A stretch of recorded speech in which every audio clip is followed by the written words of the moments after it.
What up? What up? What up? What up? What up? What up? What up? What's good, people? What is up? What is up?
And in the immortal words of one Diamond Pearl Gem, yes, we're black and we're back. Welcome to episode 20 of Red, Blue, and Black Like, with the man himself, Kamz. hey. How are you?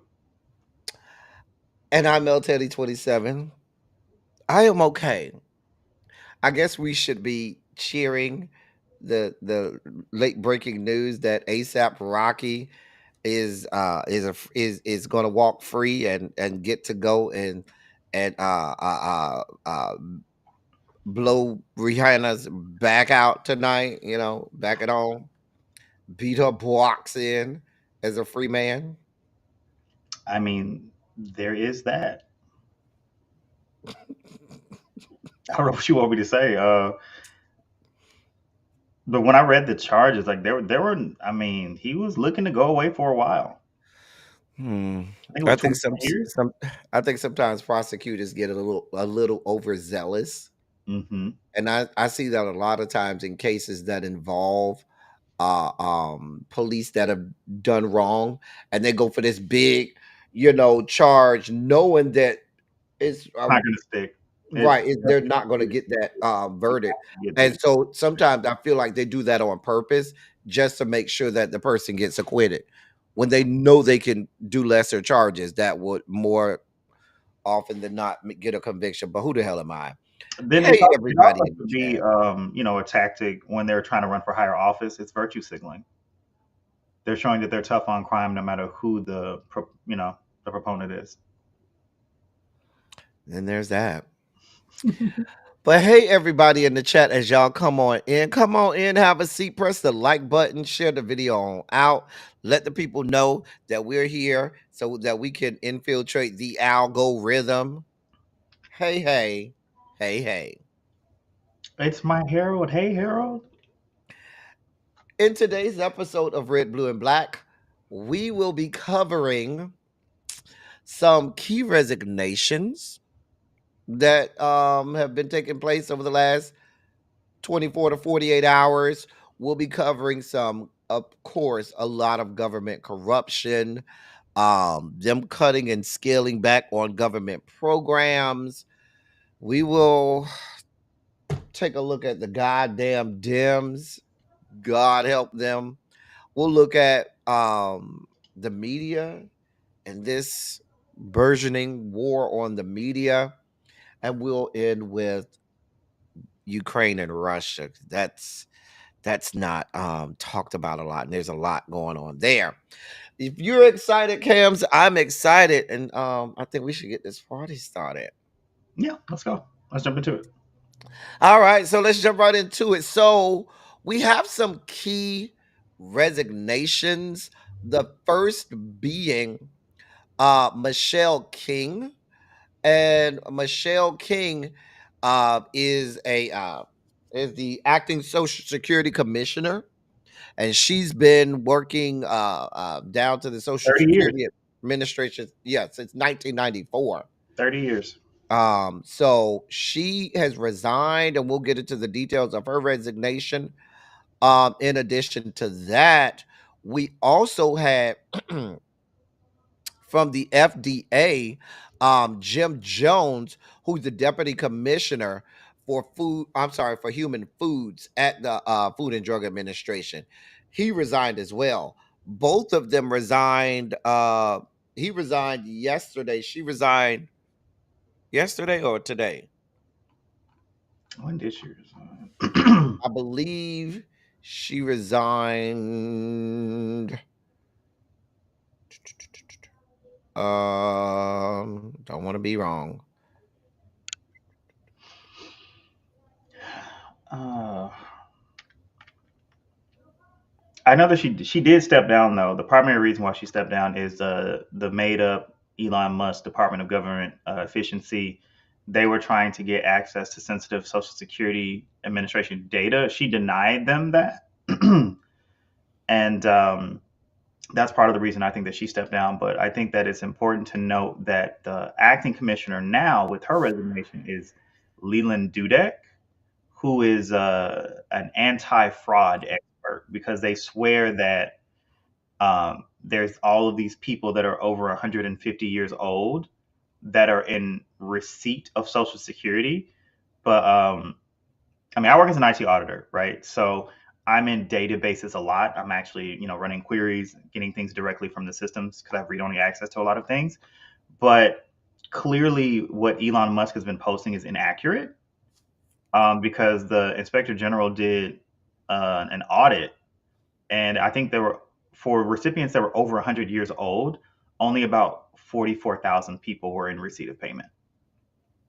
She resigned this weekend, over the weekend. Oh, okay, yeah, yeah. And then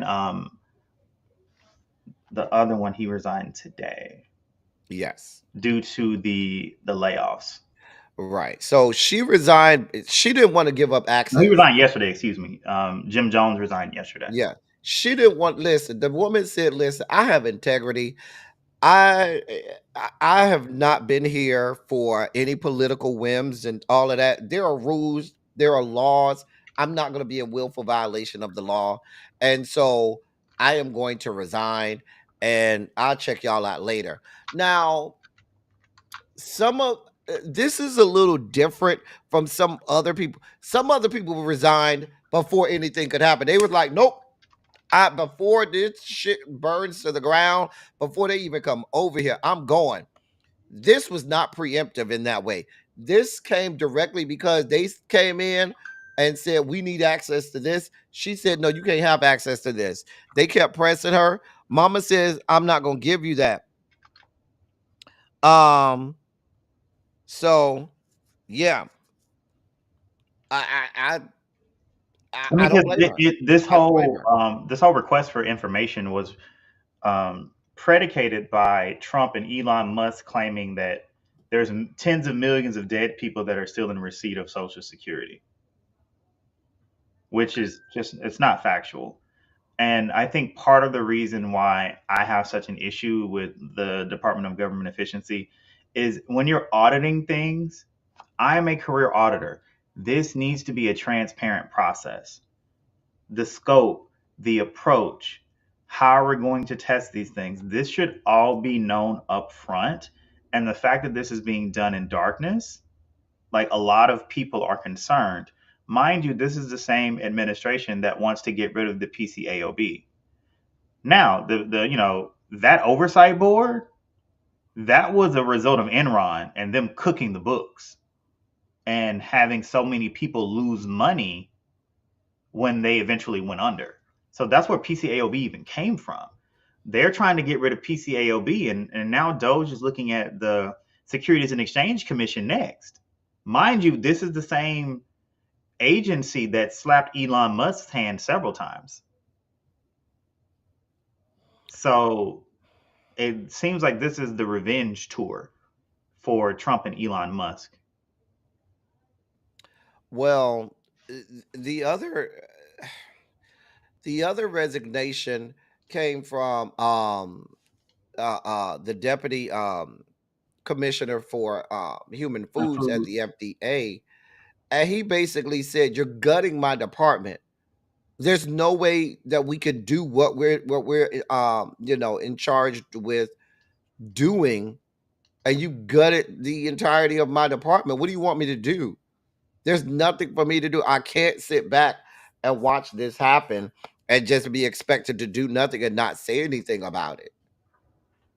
And I will say, like, when we look at those human foods cuts that they did, right? These are people that have specialized expertise in nutrition, infant formula. Well, I'll get back to infant formula in a second, and the food safety response.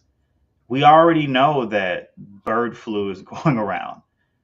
There have been several recalls. Um, so when we look at what happened with the contamination at that one facility that was doing infant formula, it was a shortage nationwide. And we're taking out the oversight, we're taking out these specialized civil servants that really do provide valuable services for the people. Um, Government, when it works, is seamless. And I think that they want to break it to prove that it's the problem. But a lot of people that voted for this administration are going to be the ones that are hurt the most. I And that's find it I find it interesting. He was really leading the charge on the red dye 3 ban.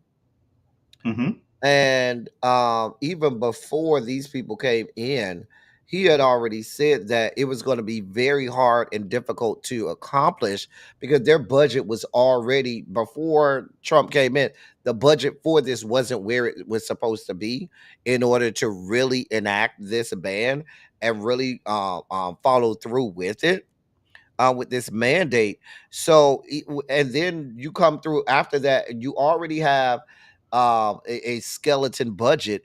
Then you go and you gut the department and leave them with nobody to work on this. They knew exactly what they were doing. On the one hand, you all are talking saying that you all want to eliminate unsafe chemicals from foods. On the other hand, you don't want to fund this and don't want to put people in positions with which to execute these things that you want done. Like, you can't have that both ways. No, you can't. And I think that part of this underscores that with this administration, you can't believe anything they say. You have to look at everything that they do. The court filings that they have, these are the things that you need to be looking at. The actions of the Republicans in Congress, because they are towing the line when it comes to whatever legislative victories that Trump wants. So they're all locked in step together. And I think that again, stop listening to what they say because it's nothing but lies. It's a lot of doublespeak. They obfuscate. They will distort the truth. You have to look at the actions. You can't say that you care about these things. RFK was like, he wants to come in and prevent unsafe chemicals. But how is that the case when you have an administration that's gutted the CDC? They are gutting the USDA. It doesn't make sense. They're gutting NIH. They're literally anti-science, but you're telling me that you care about chemical safety in food. Now, mind you, they're also, relaxing environmental regulations so that agricultural byproduct waste can be dumped in drinking water. But you care about chemical safety in food and drinking water. It doesn't make sense. You have to look at the actions. And the cruelty is the point at this point. Oh yeah. Oh yeah. I I everything is quote unquote predicated on them trying to save or cut government waste and spending. Though they've not been able to prove that, they've done nothing to prove any wasted. They've not gone in and say, let me look at and see what's going on to see if there is waste, to see if there is improvements. Because I expect any administration to come in and look at things, but you don't go in and from off the top say we're firing all of these people, stay home. That's not how you go in and look and see, because these are actually people that may be essential. We just found that out when they fired people who were in charge with the nuclear weapons and Nuclear in weapons. charge with cleaning up nuclear waste. They had no clue what they were doing. They just went in and said, okay, we're just going to fire all of these people. And they always fired the probationary people because these are people who don't have union they don't have union protection because they haven't been on the job long enough to get that union protection. So they And go mind and they you, fire all the probationary employees. probationary periods can be up to 2 years, depending on the department, depending on the agency that you work for, depending on what the function of your role is. A probationary period can be 24 months. Specifically speaking, one of my friends is an RN. She has been fired from the Department of Veteran Affairs because she was still in her probationary period and she had been there for 19 months, which was shy of the 24 that she needed to survive some of these cuts. Um, and veterans are always complaining that they have a long wait list. They have a long wait list. They have a long wait list to get care, but you're cutting probationary like employees. And this is what I have to say about this. Doge is they're not auditing anything. They're acting like consultants. And what I mean by that is consultants will come in, they won't understand the culture, they won't understand anything. They look at it in an Excel spreadsheet and they look at cost and then they go, we need to cut this, and this. But you cannot eliminate waste without first understanding the function of a department or an agency, their workflows, or their processes. You need to understand what it is that they support, who are the people that are going to be impacted by these reductions, and they're not asking these questions. They're just doing it through a spreadsheet. Speaking of reductions through spreadsheets, you should know that with this upcoming government shutdown and this reconciliation bill that they're trying to pass, they plan to gut Medicaid. I Yep. mean, and gutting Medicaid is putting it lightly. They plan to cut 20%, I believe it is, of Medicaid. No, I'm sorry. I'm sorry. They're supposed to cut 880 Billion billion dollars. Yep. $880 from billion. Medicaid. Um, And no less than $230 billion from SNAP. correct. And the issue with this, I don't have an issue with cuts. Like if we're talking about let's reduce spending. Okay. I don't mind that. But the real reason they want to do this is because they have to fund their $4.5 trillion tax cut, which is going to benefit the wealthiest of the wealthy, not the 1%, the 0.01%. The So donor class that was right behind him in front of his cabinet at his inauguration. so you tell all of the majority, the 99% of America, kiss my ass, hashtag Bohica, bend over, here it comes again, and I'm gonna help out my friends. And then, like, Meanwhile, not only that, they're cutting again. They directed the House Energy and Commerce Committee to identify $880 billion in deficit reductions. They've directed the Agricultural Committee to cut 230 billion dollars.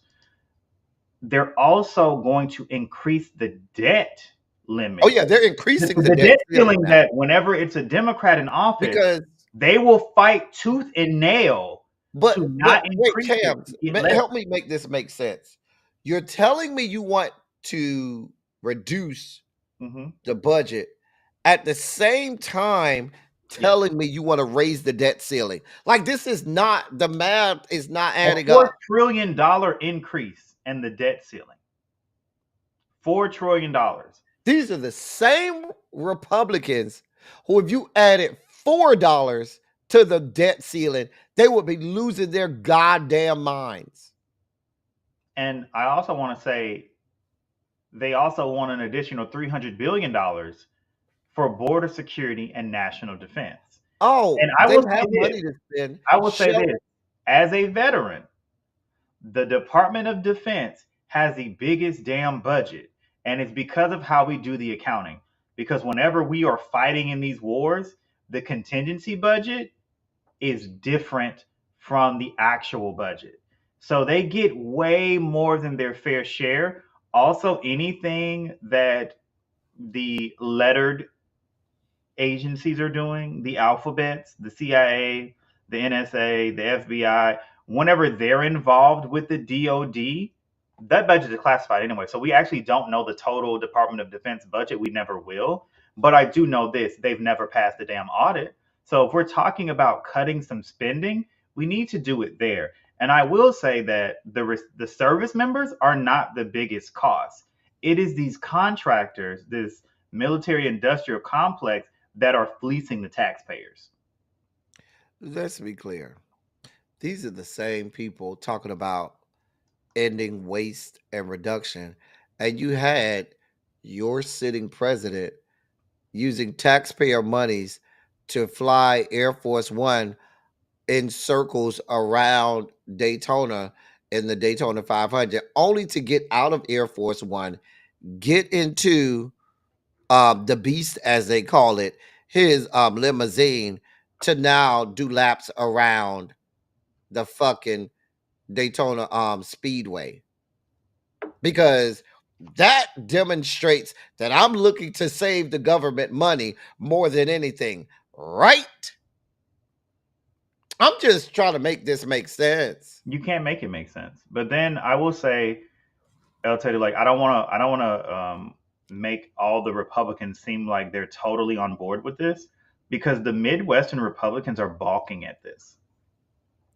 Mind you, when we had the tariffs with China the first time in his first administration, they stopped buying soybeans from American farmers. And we Listen, had to give farmers a one-time payment in the tune of billions to make them whole. They still are not buying soybeans from us. So there's going to be a lot of animosity, I believe, over the farm bill that's coming up. I don't know how this makes it out of the House, because we know the House The Republican side is deficit hawks all are over the not place. going to vote for They're this. all over the place on the Republican side. So unless, now I can see this making out, I'm gonna tell you how this will make it out of the House. This will make it out of the House. Why? I'm glad you asked. Because weak ass centrist Dems will cross the line and go their ass over there and vote with these bastards. And you got leadership. At least I can respect Nancy in that Nancy ass would make the bastards fall in line. Nancy would say to them, I don't give a shit what you do. I need you to fall in line. And they will fall their asses in line. Hakeem don't have that same. He don't have none of that. I don't want to talk about your frat brother right now, but I also want to add, when we talk about these cuts to Medicaid, right? When you're looking at the demographic shifts that are going on in America, there are more and more boomers that are going into long-term care facilities. Medicaid is the largest payer of long-term care services in the United States. If you are going to cut that by $880 billion, we are now going to have a nursing home affordability crisis. And I don't think that long term we're thinking about that. Let's couple that with the fact that you all are doing everything you can to have a national abortion ban. Meanwhile, Medicaid also funds a lot of birth or prenatal visits, a lot of the payments for childbirth, and all of those things that the mother and that infant needs. A lot of that comes out of Medicaid. A great portion of that comes out of Medicaid. So you're forcing people to have kids. Meanwhile, you don't want to give them any funds with which to take care of those kids. Yeah, I mean, like, there's comprehensive care that children get under the early and periodic screening, diagnostic and treatment services, EPSDT. Yeah, EPSDT. And it's for children under 21. And that's comprehensive coverage for people that wouldn't otherwise afford it. Because let's be clear, health insurance is not affordable in America. It's not, because they always try to claim it as you have access to health care. But if you can't afford it, then what does the access matter? Like, yeah, you can shop at this grocery store, but if eggs are $30, then what does it matter? You're leaving with no eggs. So the access is not important. It's the affordability that we need to care about. But I think that it, people are going to wake up. They're going to realize that the culture war that the Republicans are really good at doing, they're really good at getting their base riled up over trans people in the military, trans people playing sports, pronouns, CRT, DEI. All of this stuff is I just a mean, distraction. let's be clear. Let's be clear. All of this talk that they have executive orders about defunding schools that have trans athletes, mind you, in all of the NCAA, I believe there's less than 10 trans athletes. I think it's either less than 10 or the most 12 trans athletes in all of the NCAA. That's all collegiate sports. The thousands and thousands of athletes. Fewer than 10. I thought I was right. Fewer than There 10. are fewer than 10 of the thousands that's what I'm saying. These things are red herrings. They make laws and rules for problems that they do not have, to take you off of what they're really doing, which is corruption. Which leads us to what we need to talk about is another way that corruption is happening, because the same departments that they're gutting the employees, the staff that they're gutting is all of the oversight staff, the people who are looking into all of these companies owned by Mama Musk and her menagerie of mutts. Okay. And Mama Musk over there, old Muskie, is over there doing away with anybody that will get in the way of him getting more money out of our coffers in the American government. Yes, let's So talk about that. now his latest grift, the latest grift is with the Neuralink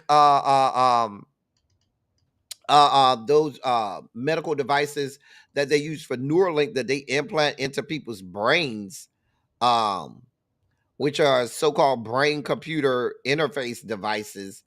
And they gutted the part of the FDA where there were people who were working on looking into Elon Musk's Neuralink company. And 20, what did he 20 do? employees were laid Fire off. all of those people. 20 employees were laid off. And they're saying sources are indicating that they weren't specifically targeted due to their oversight of Neuralink. That the reduction in general is expected to significantly impede the FDA's capacity to efficiently and safely process these medical applications because this requires specialty knowledge. Not just anyone can do this position. It's not something that you can just backfill to someone that just graduated. This is not that. And what is concerning to me is the intertwining of Musk's private business interests and his influential government role, right? There are several potential conflicts of interest, namely including, Musk's three companies of Tesla, SpaceX, Neuralink. They all stand to benefit from a regulatory environment with minimal oversight. And yes, this approach could accelerate technological advancements. It raises serious concerns about what sort of guardrails do we have in terms of safety measures and the ethical considerations. It is a very delicate balance that we have to have in fostering innovation and ensuring that that progress does not come at the expense of the public welfare or ethical standards. Because as we know, we've talked about this before on this channel, a lot of the medical advancements that we've made were off black bodies being tortured. We don't need to go back to that. Regulations were written in blood. Rolling them back makes me, as a black person in this country, very fucking uncomfortable. I can't speak for nobody else, but learning what I know about gynecology and black women, I don't think that this is a good move. I don't. Well, when you have an HHS secretary who believes that black people don't feel pain. Let's be clear. Did you see he's trying to ban sunscreens? Have you seen that skin of his? First of all, the man sounds like he's constantly talking into a fan. Okay, I I'm cannot. supposed to have you as the beacon of health and bringing health back, and you sound like you know who he sounds like. He sounds like Peter Dinklage as Dr. Dillerman, where he tried to say Galinda's name in Wicked. Linda, Linda. I'm done with you. Like he sounds like he's constantly talking into a fan. I'm done with you. Like you used to do as a child. You know, those of us who grew up poor, where you had the box fan or the oscillating fan, and you talked into it, and your voice sounded, "Girl!" Like it's a mess. It's a complete and utter mess. And so now, like you said, Cams, these are people who they don't come a dime a dozen. You just don't have people rolling off the assembly line that can go in and fill these jobs. Like these jobs take a special set of skills.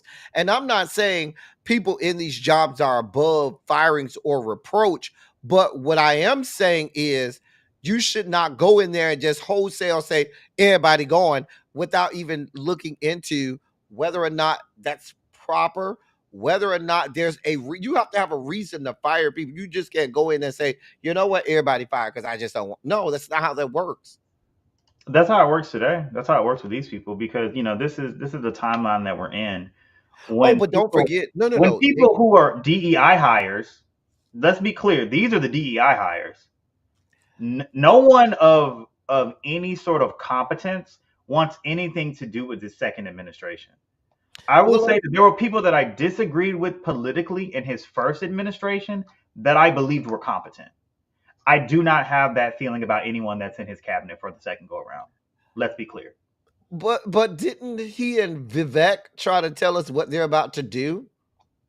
They're about to get rid of all of the Latino immigrants and bring in all of the Southeast Asian and immigrants so that they can get the H-1B visas and they can pay them less money because they're trying to save money. That's what they're going to do. Mhm. And you know what the pushback to that is? We have H-1B visas at my company, and we also have I would say a tumultuous relationship with our overseas um, cohorts. Mhm. Um, yes, they are cheaper, but if you realized how much work that you have to do after the fact to Mm. get the work to the proper quality that it needs to be. Also, Mm. a lot of people don't know the rampant fraud that occurs with a lot of these interviews. You will interview a candidate that speaks perfect English, okay? Everything checks out. The person that shows up to the job is not the same person. And I'm not even joking. I'm not joking. And it's penny wise, pound foolish. You're saving money in the short term and you're hampering yourself in the long term. That is the issue that America has. There is no strategic vision that we have because we keep changing administration over administration over administration and they keep resetting everything. Whereas these other countries, I will say this, China, they've got a 50-year plan and they stick to it. We don't know what we're going to do in the next 2 years. There's no strategy at the top.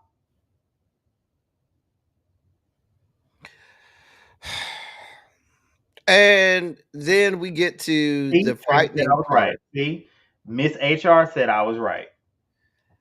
which is the scary part because you think, okay, because we've talked a lot of gloom and doom, and we talked about the nefarious things that these people are doing in plain sight. And then one has to think, but there has to be someone on the other side fighting for us, right? And then we end up with Ken Martin. Who's your new chair of the DNC? Cam, you want to tell them what he's been doing? What's his plan right now? What he's been doing? Sure. So the newly elected chair of the Democratic National Committee, Ken Martin, basically came out with his memorandum where he expressed his concerns that Republicans are perceived as the party of the working class, and he attributed the Democrats' losses in 2024 due to that. Martin also criticized the Trump administration's actions in dismissing key members from independent agencies like the National Labor Relations Board, the Equal Employment Opportunity Commission, which he deems illegal and detrimental to the worker protections. He underscored that unions are play a vital role in advocating for better wages, workplace safety, overall economic opportunity for our Here, workers. Cam. Nothing. He said nothing. Here's my He situation. said nothing. Here's the problem, Ken Martin. Let me help you out, sir. Here's the problem. Who the fuck knows who you are, Ken Martin? That's one. Two, I read through the fucking memorandum and wanted to claw my eyeballs out and pour cayenne pepper and Tabasco sauce into my bloody eye sockets, okay? Nobody's reading that shit. See, this is the problem. Who in the electorate, besides stupid ass political nerds like myself, are going to sit down and read that memo, Kid Martin? One, even because he said he was going to go show up at some labor union thing in Pittsburgh or something like that the next day or two. You're going to show up. Nobody knows who you are, Ken Martin. They can't identify you on a can of paint. Nobody there voted for you. So, you saying all of this, you're supposed to be coming up with a strategic plan for the Democratic Party. What you should be coming up with is the strategy to get the elected officials' asses out there, since they ain't doing a fuck thing down to the Capitol building, since they ain't doing a Yeah, they are. goddamn thing. They're going to buildings and not being let in. Right. Since they're not doing a goddamn thing in Washington, D.C., why wouldn't you say the plan is, yeah, I'm going to be there in Pittsburgh, but I'm taking all of these leaders within the Democratic Party so they can sit down and talk to people? What is the plan? How are you going to reach those? I think it's 26, no, it's 29 volatile seats on the Republican side that can be flipped. What is the plan for that? What is the plan to improve the messaging? Because sending out 4-page letter memos like that, and please be clear, this shit was not 4 pages, it was 5, but still, nobody's reading that. Sir, sir, you're not doing yourself any justice. You're not doing the Democratic Party any justice. And what you all are expected to do is stumble into a House majority in 2026. But even if you do that, if you don't do anything with that, it's for nothing. And that's my issue with them. You people, like you said, Kamz, just a few minutes ago, they don't have a plan. They don't. The last time I saw a plan with in the Democratic Party that I thought would work, y'all threw that shit out the window, and that came from Howard Dean. Well, he had the 50 state The model. 50 state model, yeah. That was the last time y'all had a plan that might could have worked, and y'all threw him out the fucking out of the way. Like, you people are stupid. And I just don't understand. I do not understand. These people are just so hell bent on playing victim. These people are so hell bent on being right that they can't see the forest through the trees. You are losing. You're losing your base. You're losing all of these working families that you're talking about. Because I got a news flash. You know, I like to check the polls, Kamz. I like to check the polls. I meant to send this to you. So when I check the polls, you know what the polls are saying? What they saying? The polls are saying, and these are 3 sources, 3 polls that I looked at. Dems and Republicans who voted Biden in 2020 and then voted for Donald Trump in 2024, they're saying they're happy with the direction that the country is going in.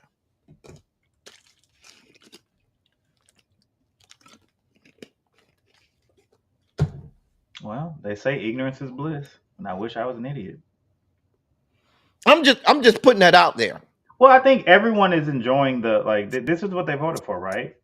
Right. Until the leopards eat their faces, it's fine. Because a part of what we have to realize is politics is who gets what and how much. They really voted so that the people that they don't like don't get what they feel are their resources. They view it as very zero sum. Plenty of interviews have shown this. They don't want the wrong kind of people getting any sort of assistance. Who these wrong kind of people are depends on what your individual biases and prejudices are. Let's just be clear. But they've made undocumented immigrants the scapegoat for all of society's problems. Not realizing this entire time, you really have 2 parties that are more alike than they would care to admit. You know, I talk about this all the time, Kamz. Today's establishment Dems are yesterday's Republicans. Let's just be clear. They are, because when the Tea Party people came in, a lot of long-term, Republicans, like after they integrated those people into the caucus, a lot of them retired. Republicans went further right and Dems followed them. And the problem is they haven't got the memo that their base, just like the Republican base is going further and further right, the Democratic base is going further and further left. They're still basing their ideology on baby boomers. That's what the fuck they're thinking about. Why? Because they still have baby boomers sitting in Congress when their asses need to be down the Shady Pines. Damn, Shady Pines. Not Shady even a good Pines, one. ma. So You I'm trying to send just them with saying, Sophia? right. Well, So my problem, and so they well, do all of these stupid things, and we've chronicled this, where they shoot themselves in the foot. They do all these things to work against themselves just to keep the left from gaining power, and so they can line their pockets with APAC money and other special interest money, and they can never really do the bidding of the American citizens. They just want to be victims, because even when they had both chambers of Congress and the White House, what did they do? Nothing.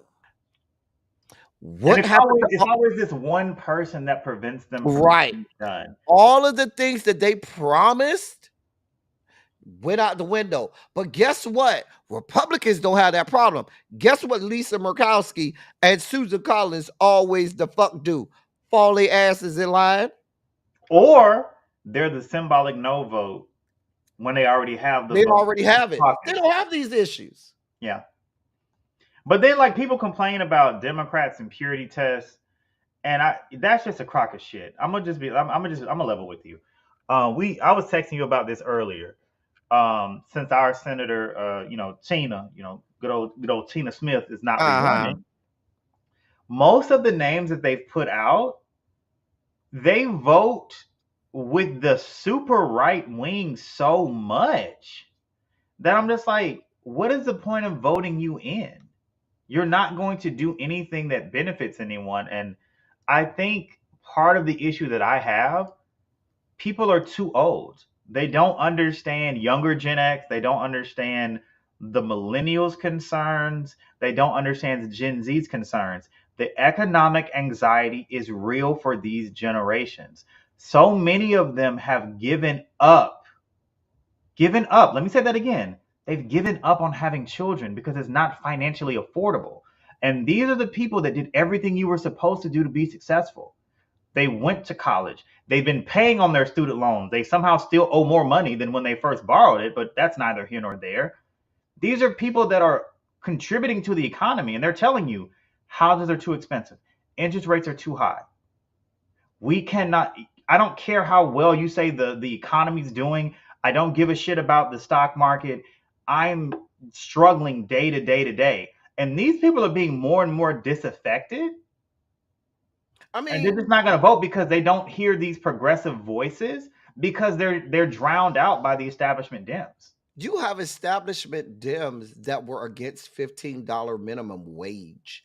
You have establishment Dems that did nothing to push that. They did nothing to push the George Floyd policing police reform act. They did nothing to push the John Lewis voting bill. They did nothing to that. All the while they sat idly by and watched Congress and SCOTUS gut all of our rights. And instead, even if SCOTUS guts our rights, they still could codify these things into law. And these bastards sat by and said, "Oh, don't let's not do it now. We'll run on that," thinking that that was going to get them there. How about you run on a success record? How about you have some wins and say, we're running on our wins and we will be able to show the people what we've done, not fearmonger people. Because if you haven't noticed, that hasn't worked in the last few election cycles. It has not. And I just want to be people clear. aren't willing to vote against someone, they want to vote for someone. I want to be very clear. The last time we increased the federal minimum wage was in July of 2009 to $7.25 an hour. Due to rampant inflation, that people that are still making minimum wage today, have lost 27% of their purchasing power if you adjust it for inflation. And to be quite frank, cost of living adjustments occur with Social Security. I don't understand why the federal minimum wage is not pegged to inflation so that we have a minimum standard that people can still work full time and afford things. The issue with us not raising minimum wage, we are directly lining the pockets of these large corporations such as your Walmarts, or they in many southeastern states, they are the largest employer and they pay minimum wage. But guess what? All of these workers are still on government services. So the taxpayer is subsidizing Walmart shareholders' profits. And I have a problem with that. I have a problem with I have a problem with the Democratic Party and the establishment Dems because they do dumb shit like try to primary a popular progressive. We saw it with Jessica Cisneros over in Texas when she ran against Henry Cuellar. We saw it with Nina Turner over in Ohio. They tried to do it to Summer Lee over in Pennsylvania. They even paid and put money on the coffers of the Republican candidate that was running against Gretchen Whitmer in Michigan, her Yep. first go around. They put money in the campaign of the Republican that was running against Gretchen Whitmer. Need I remind you what happened in Buffalo with India Walton when she ran and won the Democratic primary, and the Democratic Party paid for a fucking write-in just so she wouldn't win. This is the idiocy of this entire. They sat there and they allowed Jamal Bowman to get primaried for some fuck shit with APAC. Same thing happened to Cori Bush. We've watched this. You had fucking Jim Clyburn. This is the same man who went and campaigned for Henry Cuellar a week after the Uvalde shooting, where Henry Cuellar was still saying he's pro guns. A week after the Uvalde shooting, just miles away from the fucking shooting in down the interstate.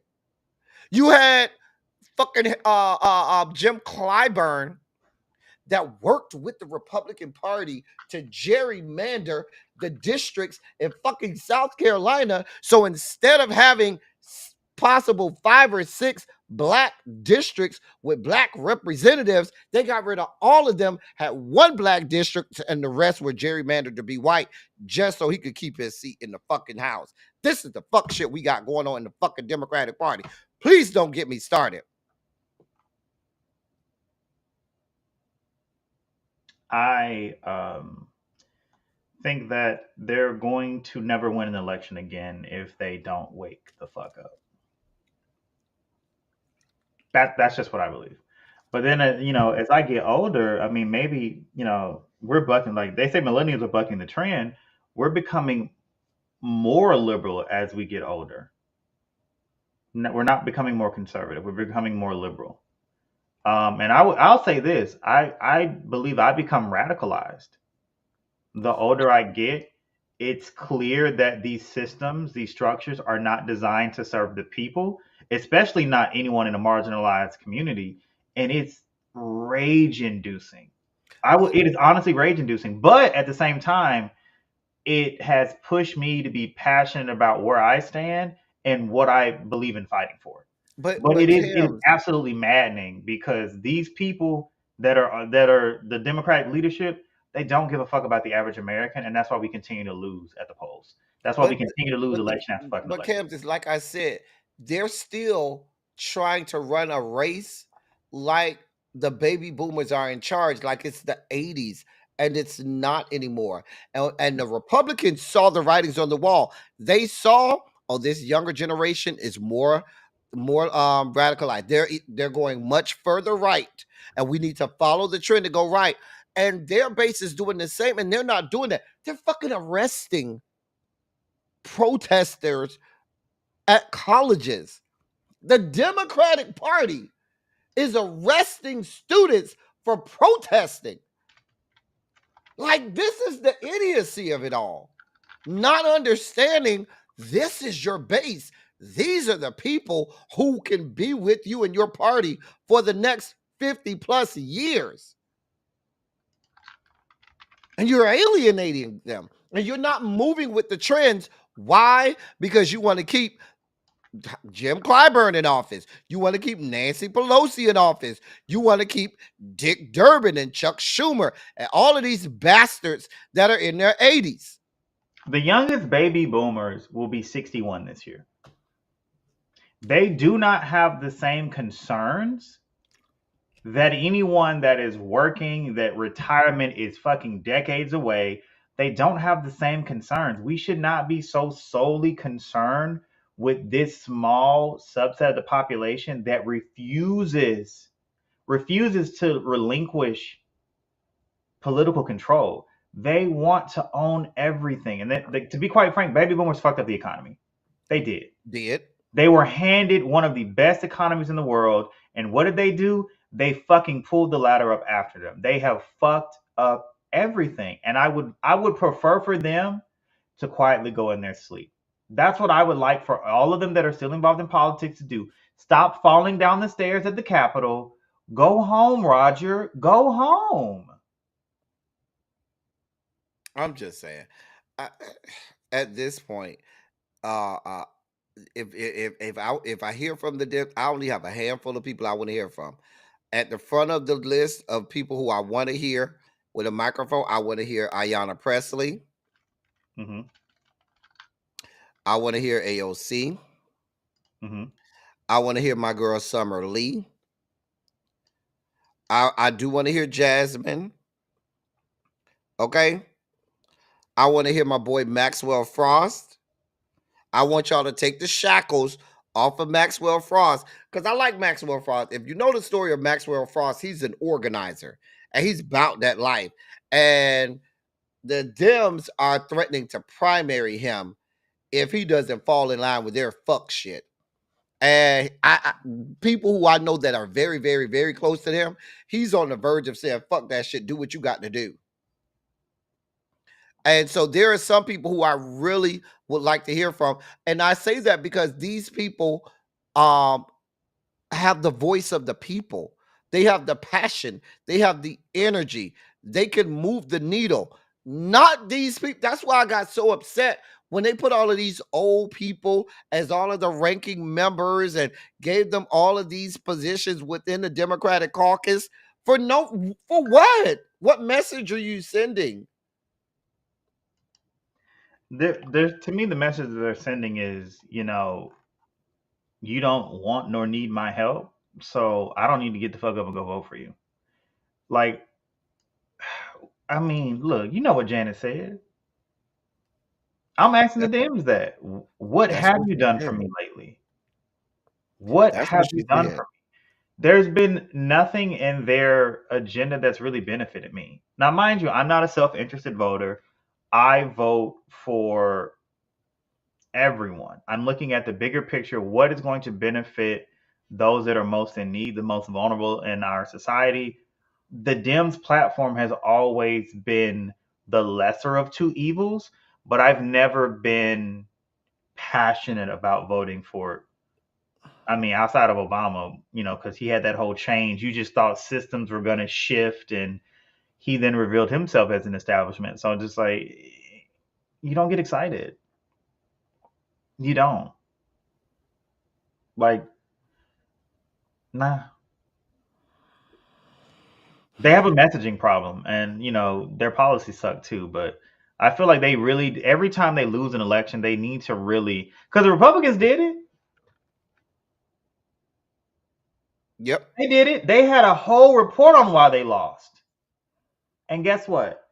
I would say this: the Republicans, I don't think they're that smart, but they've realized these young men are becoming increasingly isolated, and they're listening to these right-wing podcasts. What did the Republicans do?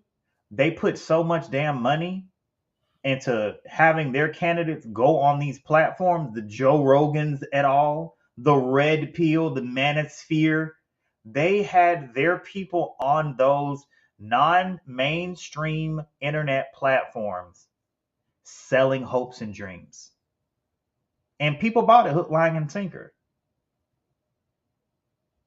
They did. The Mm-hmm. Dems continue to get outplayed while they're sitting in their ivory tower thinking that they know better than everyone else. Mm-hmm. The establishment needs to step to the side. They do. What else we got? Because I'm sick of the Dems. Um, we only have one thing left, Okay. Okay. and All right. we're doing good. We're doing real good. So the United States Secretary of State and the United States government met with the Russian equivalent to the Secretary of State. Oh, wait. We They skipped met a in story. Saudi Arabia. We did skip a story. We did. I We missed. Wait, did. what did I miss? Trump attacking the media and trying to revoke Oh, their I forgot about the broadcast media. licenses. We can end with it. Continue with Russia. So they're talking peace talks with Russia and Ukraine without Ukraine involved. They had the meeting today.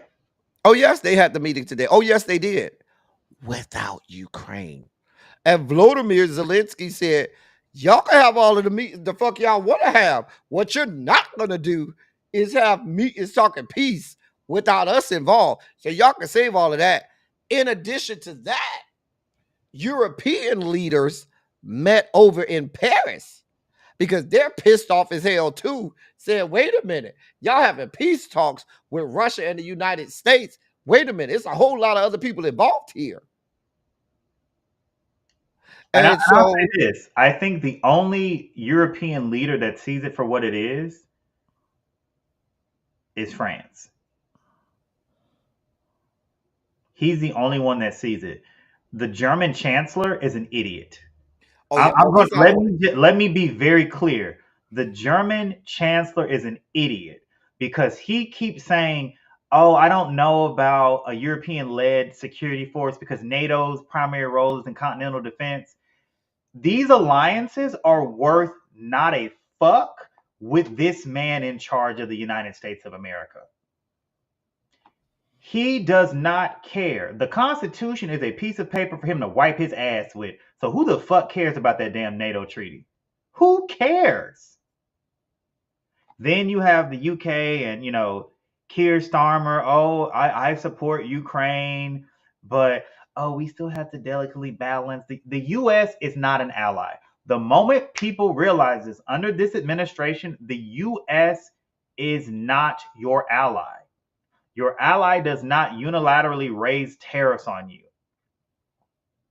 Then Italy, they done got took over by that right wing yep. Maloney. She's Well, I don't think it's just for. I think the UK is on the right they're track not. with this. They're not. He's riding the fence.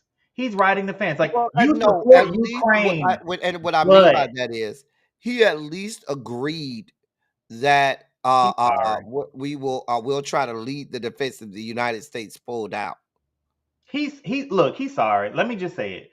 This fence riding shit, you know what it reminds me of? Establishment Dems. Because you have to Well, stand up. You have to stand up for something.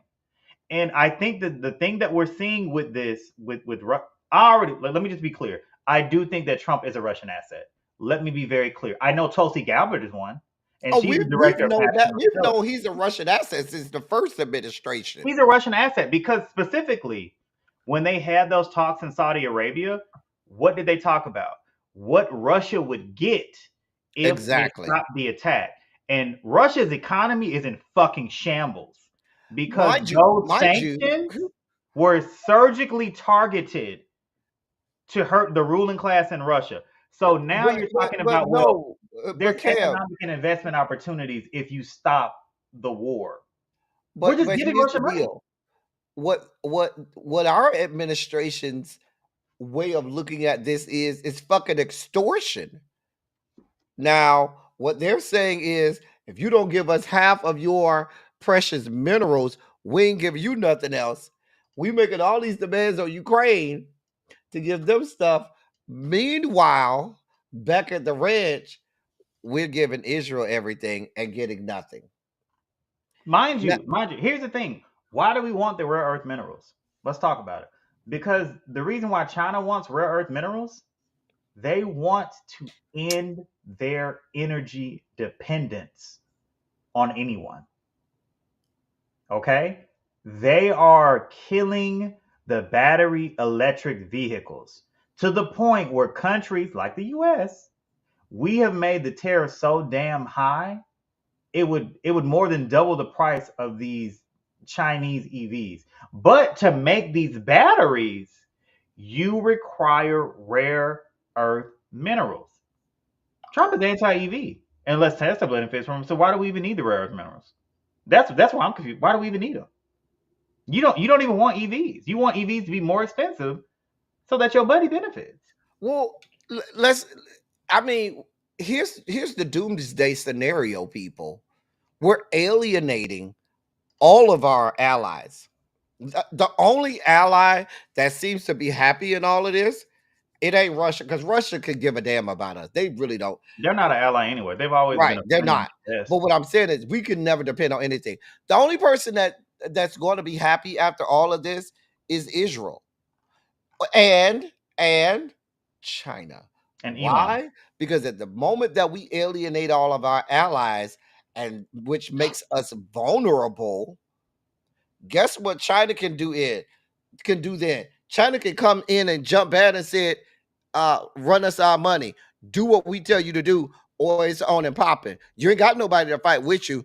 Our army is just as big. We have just as many nuclear weapons. You just didn't know it. Because let's be clear, if we don't think that China has just as many nuclear weapons as we do, we're fooling ourselves.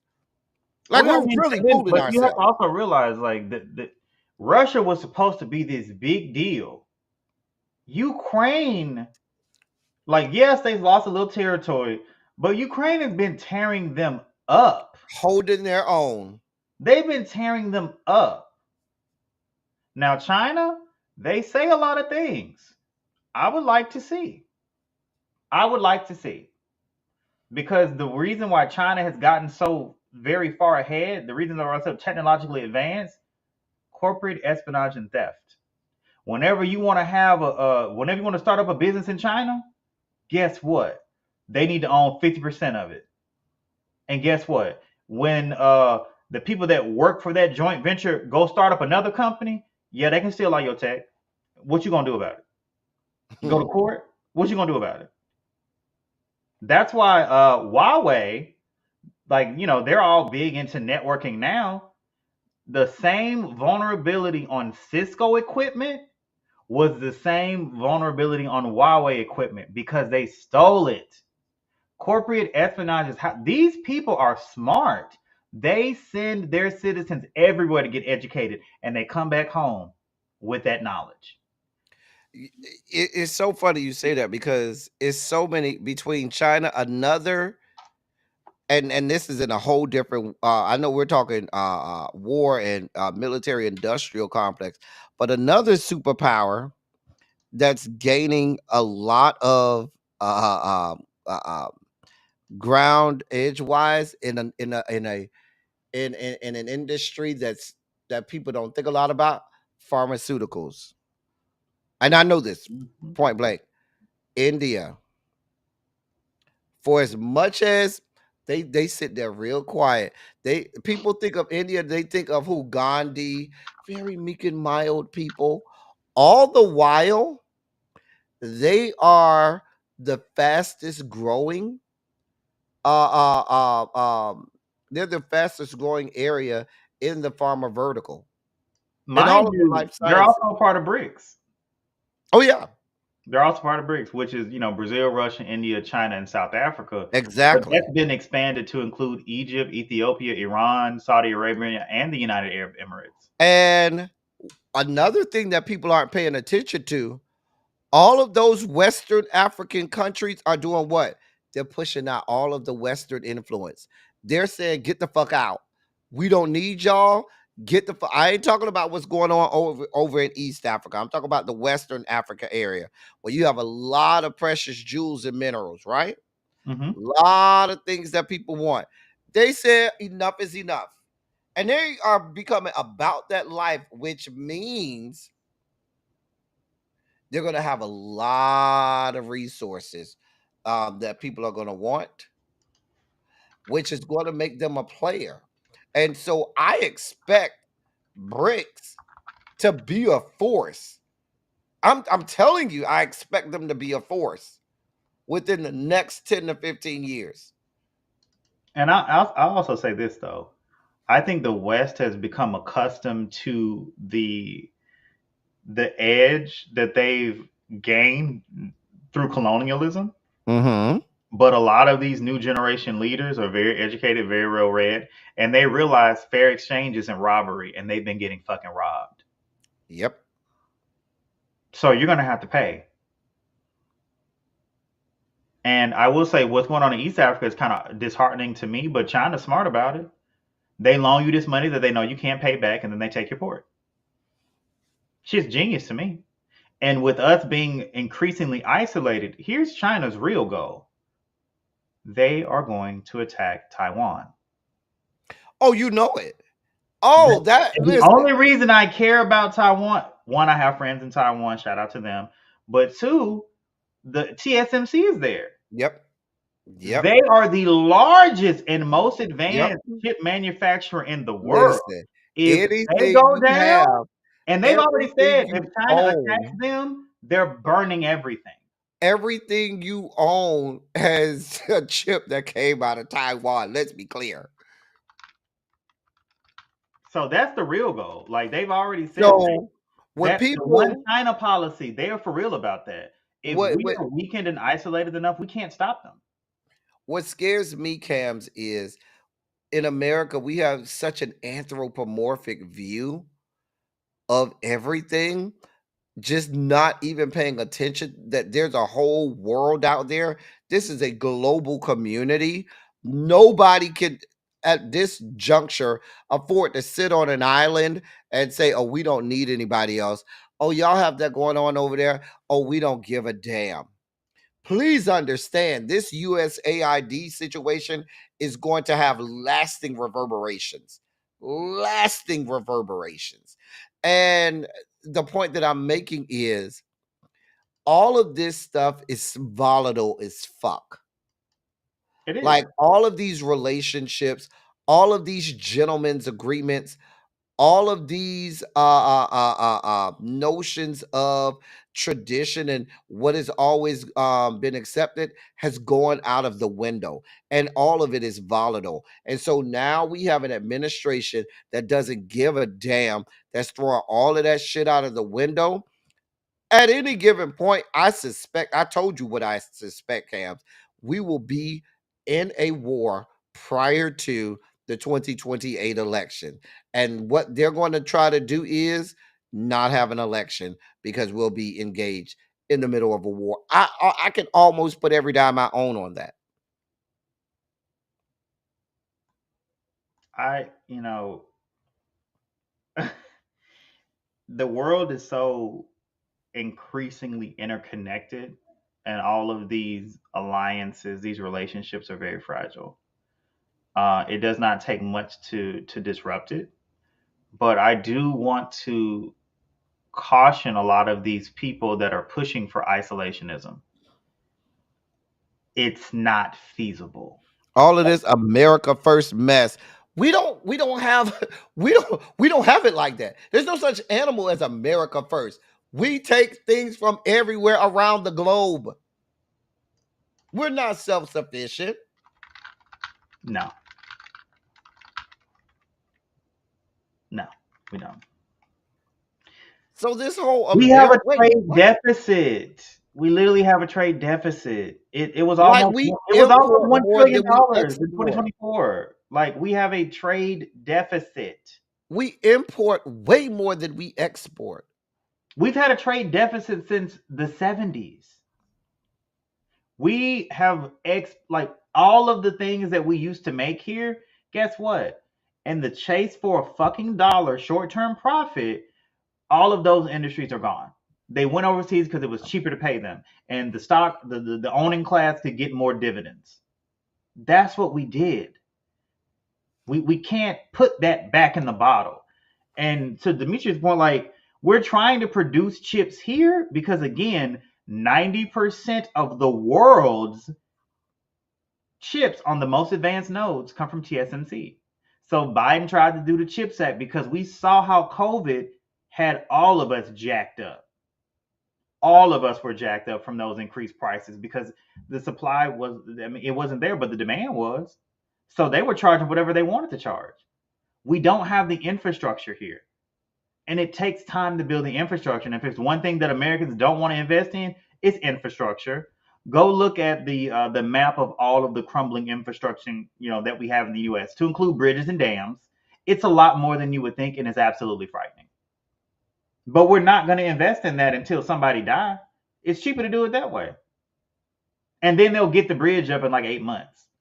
We could have been replaced that damn bridge. Mm.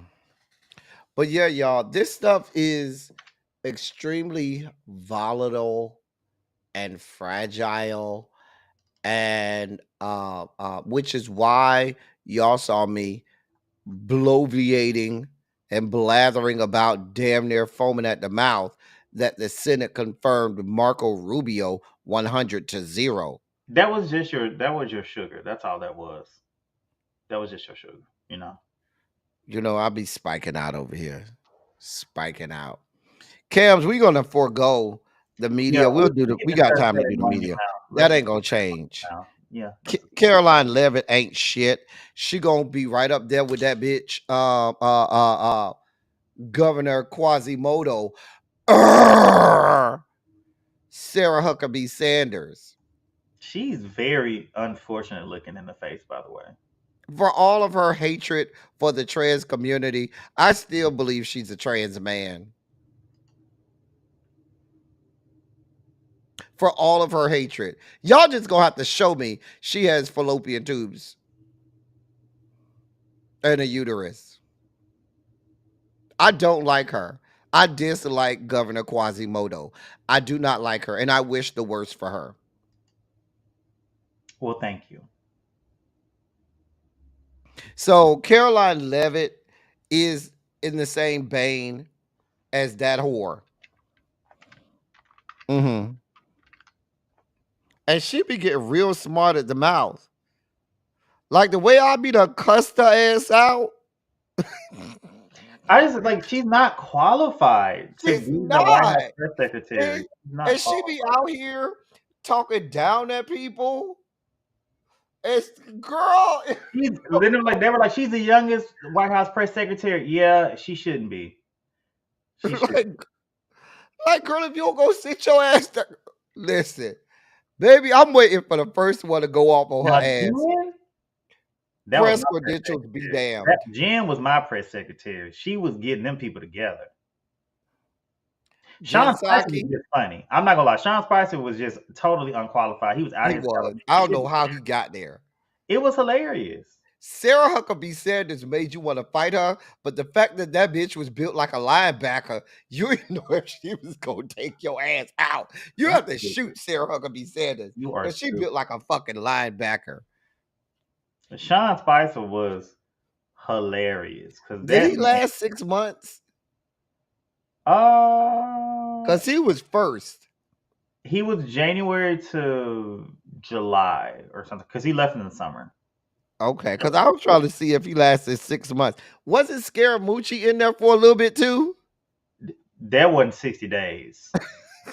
That wasn't 60 days. Just a You know mess. what? Like when you had a new employee that come there and they realize that job full of some fuck shit, and then they be applying for jobs while on the job. That was him. Uh, He but was that's why I applying for be jobs feeling on like the that job. bitch Caroline Levitt, the shit she be saying out her mouth and the way she be looking and talking down, girl.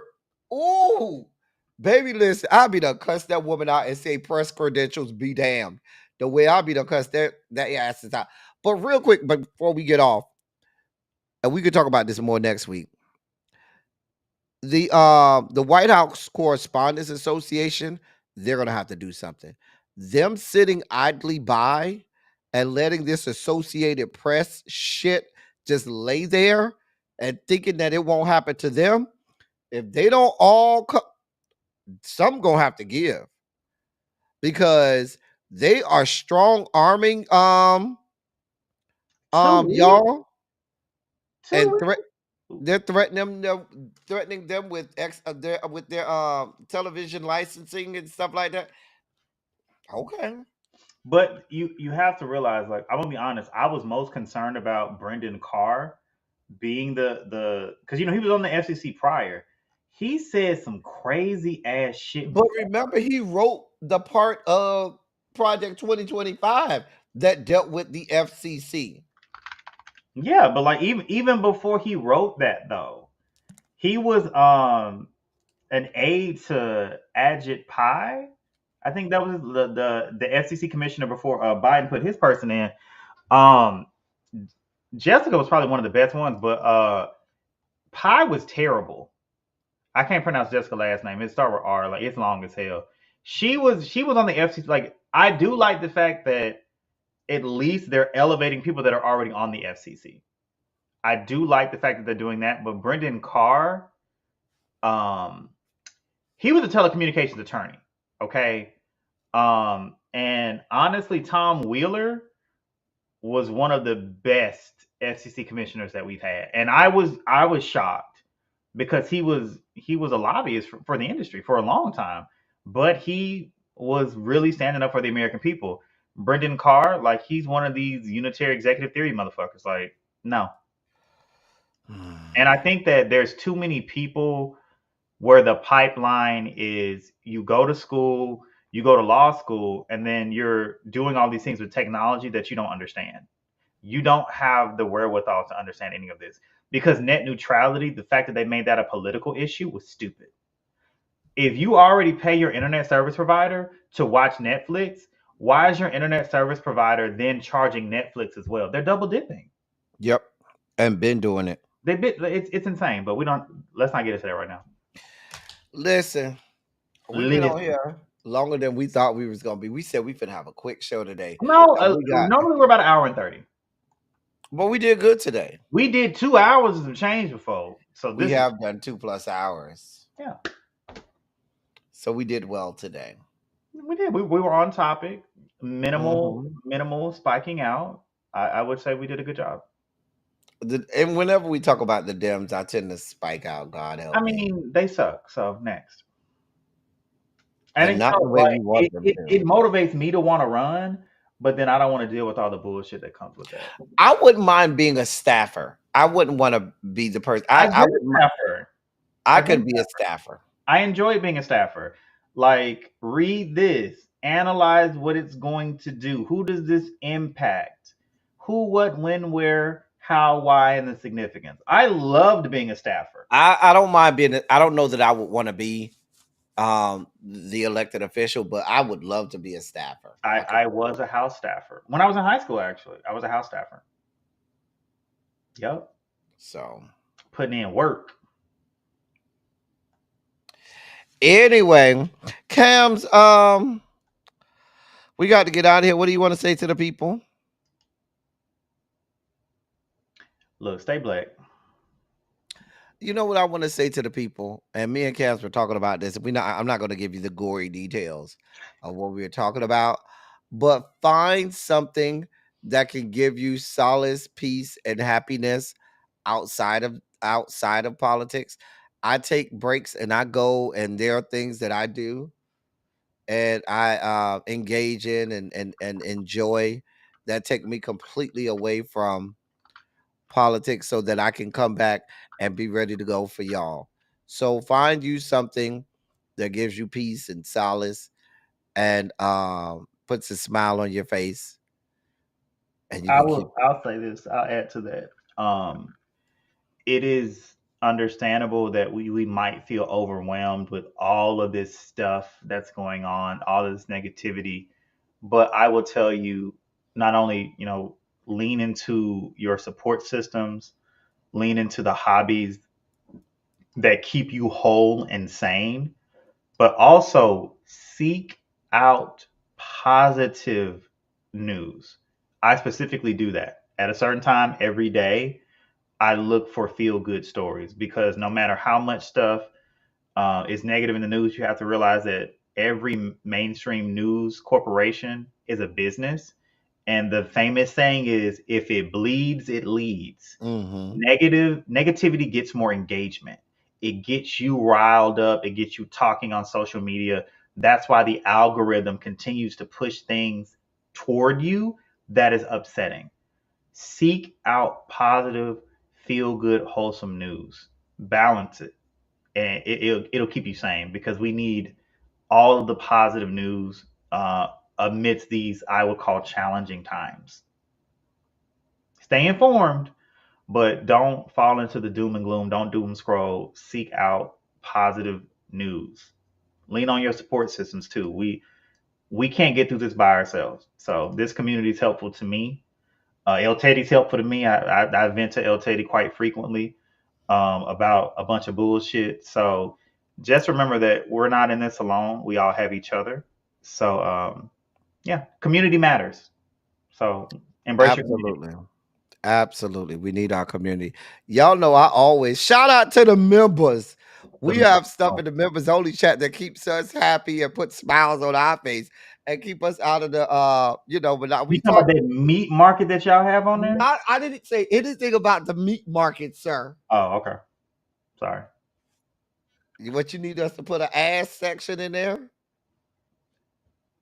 Who doesn't like a nice, See what I'm saying? See what I'm saying? hot buttocks? A nice Anyway, strong. y'all, we about to get out of here and going on. Speaking of the members only chat, going on down to the members only chat. God help us. Yes, Ronald, we And support you're each part other. of ours, Ronald. Yeah, we love to support each other. And listen, if y'all want to, we might add an audience segment. If y'all want to come up here and say something too, and vent or inform us of something, we may start allocating a few minutes at the end to have some audience participation. Maybe have y'all come up and ask us something or make a comment or say something that elevates the programming. Yeah, especially if some of the stories that we're talking about intersection with what's going on with you all and your real lives, right? A lot of these government cuts. We got some government employees down to the members only. We'd love to hear from y'all. Just gonna put that up there. Oh Lord, I don't know. I'm not Arby's, baby. I'm not Arby's.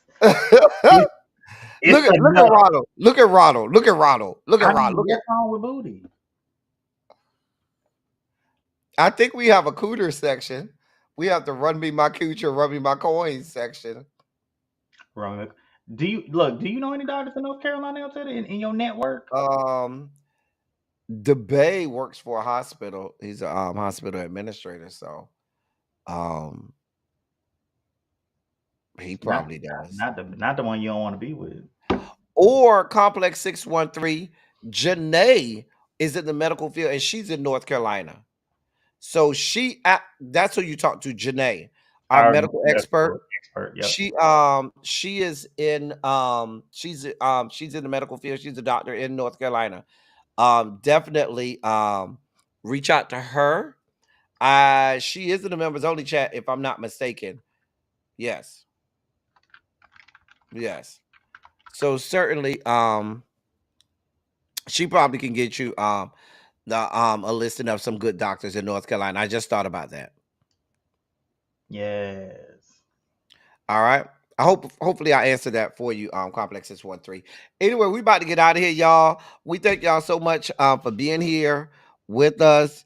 Um, and as we say always before we leave, whether the country is red or blue, we will always be black. blank, blank, blah, blank, blank, blank. Yep. Bye, y'all. Have a good night, all.